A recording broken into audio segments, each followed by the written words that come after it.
ಏನೋ ಪ್ರಕಾಶ್, ನೀ ಗುಡಿ ಒಳಗ್ ಬಂದ್ಬಿಟ್ಟಿಯಲ್ಲೋ? ಯಾಕಣ್ಣ ನಾನ್ ಗುಡಿ ಒಳಗ್ ಬರ್ಬಾರ್ದೆ ಅಣ್ಣ? ನಿಮ್ಮನ್ನ ಕೀಳ್ ಜಾತಿಯರ್ ಅಂತಂದೇಳಿ ಊರ್ ಹೊರಗಿಟ್ಟಲ್ಲಿ ನೀವು ಗುಡಿ ಒಳಗ್ ಬಂದ್ರೆ ಹೆಂಗಪ್ಪ?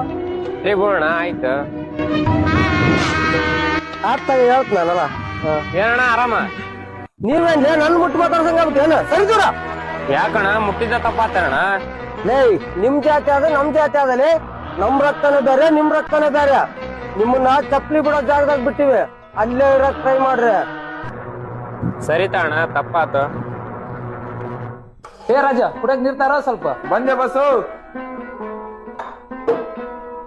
ಅಣ್ಣ ನನಗೂ ಸ್ವಲ್ಪ ನೀರ್ ಕೊಡೋಣ. ಬಂದ್ ತಡಿಯೋ.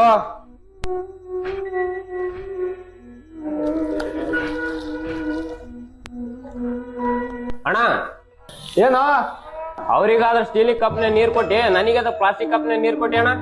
ಅಲ್ಲೇ ಹುಡುಗ ಹೊಸ್ತಾಗಿ ಬರಕತ್ತಿ ಹೋಟ್ಲಕ್ಕ. ನಿನ್ನ ಹೋಟ್ಲ್ ಒಳಗ್ ಬಿಟ್ಕೊಂಡಿದ್ದ ದೊಡ್ಡ ಹೆಚ್ಚಿಂದ ಸುಮ್ನ ಕುಡ್ದೋಗಲೇ.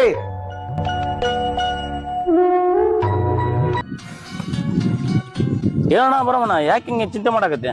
ಏನಿಲ್ಲ, ನನ್ ಮಗ್ಗ ಆಸ್ಪತ್ರೆಗೆ ಅದಾನ, ಅರ್ಜೆಂಟ್ ಓ ಪಾಸಿಟಿವ್ ಬ್ಲಡ್ ಬೇಕಾಯ್ತಂತ. ಆಸ್ಪತ್ರೆಗೆ ಇಲ್ಲ, ಬ್ಲಡ್ ಬ್ಯಾಂಕ್ ನಾಗ ಇಲ್ಲ. ಏನ್ ಮಾಡೋದ ಗೊತ್ತಾಗ್ವಲ್ತ. ಅದಕ್ಕೆಲ್ಲ ಯಾಕೆ ತಲೆ ಕಡಿಸಿಂದ ನನ್ ಗೊತ್ತಿರೋ ಒಬ್ಬ ಹುಡುಗದಾನ, ಅವ್ನ ಕೊಡಿಸ್ ಬಾ. ನಡಪ್ಪ. ಏ ಪಣಿ, ನಿನ್ನಿಂದ ಬಾಳ ಹೆಲ್ಪ್ ಆತಪ್ಪ. ನನ್ ಮಗನ್ ಜೀವ ಉಳಿತು. ಒಟ್ಟು ನಿನ್ ಮಗ ಆರಾಮದಲ್ಲ ಅಣ್ಣ? ಏ ಆರಾಮದನಪ್ಪ. ಈಗೇನ ಹೌದಾ, ರಕ್ತ ಕೊಟ್ಟಾಗ ಯಾರು ಗೊತ್ತಾಗ್ಲಿಲ್ಲ. ಪ್ರಕಾಶ, ಇವನ ನಿನ್ ಮಗ ಬ್ಲಡ್ ಕೊಟ್ಟಿದ್ದು. ಇವನು ನನ್ ಮಗ್ ಬ್ಲಡ್ ಕೊಟ್ನ? ಹ್ಞೂನಣ್ಣ, ಇವನ ಬ್ಲಡ್ ಕೊಟ್ಟದ್ದು. ಇವನ್ ಬ್ಲಡ್ ಕೊಟ್ಟದಕ್ಕ ನಿನ್ ಮಗನ್ ಜೀವ ಉಳಿದಿರೋದು. ಸರಿ ಸರಿ ಆತ, ರಕ್ತ ಕೊಟ್ಟಿಯಲ್ಲ, ಎಷ್ಟ ಹೇಳಿ ನಿನ್ ದುಡ್ಡು? ಈ ದುಡ್ಡು ಯಾರಿ ಬೇಕಣ್ಣ?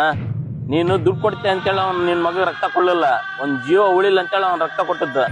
ನಿಂತರ ಮೇಲ್ ಜಾತಿ ಕೀಳ್ ಜಾತಿ ಅಂತ ಅವನು ಭೇದ ಭಾವ ಮಾಡಿದ್ರ ಇವತ್ ನಿನ್ ಮಗನ್ ಜೀವ ಕೂಡ ಉಳಿತಿರ್ಲಿಲ್ಲ. ಅದನ್ನ ನಿನ್ ತಲೆಗಿಟ್ಕ ಫಸ್ಟ್. ಅವತ್ತೇನ್ ಹೇಳ್ದಾನೆ ನೀನು? ನಿನ್ ಮಯ ಯಾರ್ಯಾರ ರಕ್ತ ಬೇರೆ, ಇವನ್ ಮಯ ಯಾರ್ಯಾರ ರಕ್ತ ಬೇರೆ ಅನ್ನ. ಇಲ್ಲಿ ಆ ರಕ್ತ ಈ ರಕ್ತ ಮೇಲ್ ಜಾತಿ ಕೀಳ್ ಜಾತಿ ಅನ್ನೋದೇನಿಲ್ಲ. ಜಾತಿ ಮತ ಅನ್ನೋವೆಲ್ಲವು ನಾವು ಜೀವನ ಮಾಡಿ ಕಟ್ಕೊಂಡಿರೋ ಬೇಲಿಗಳು. ಇವನ್ನೆಲ್ಲ ಮರ್ತು ಎಲ್ರು ಒಂದೇ ಅಂತ ಬದುಕನ್ನ ಮನುಷ್ಯ ಅಂತಾರ. ನಂದು ಮೇಲ್ ಜಾತಿ, ನಿಂದು ಕೀಳ್ ಜಾತಿ, ನಂದು ಆ ಧರ್ಮ, ನಿಂದು ಈ ಧರ್ಮ ಅಂತ ಕೀಳ ಕಾಣೋರ್ನ ಮನುಷ್ಯರು ಅಂತ ಕರೆಯಲ್ಲ, ರಾಕ್ಷಸರು ಅಂತ ಕರೀತಾರ. ಕೀಳ್ ಜಾತಿ ಅಂದ್ರೆ ನಾವಲ್ಲ, ಮನಸ್ಸೊಳಗ ಹೊಲಸು ತುಂಬ್ಕೊಂಡ್ ಬದುಕ್ತಾರಲ್ಲ ಅವ್ರು ನಿಜವಾದ ಕೀಳ್ ಜಾತಿ. ಪ್ರಕಾಶ್,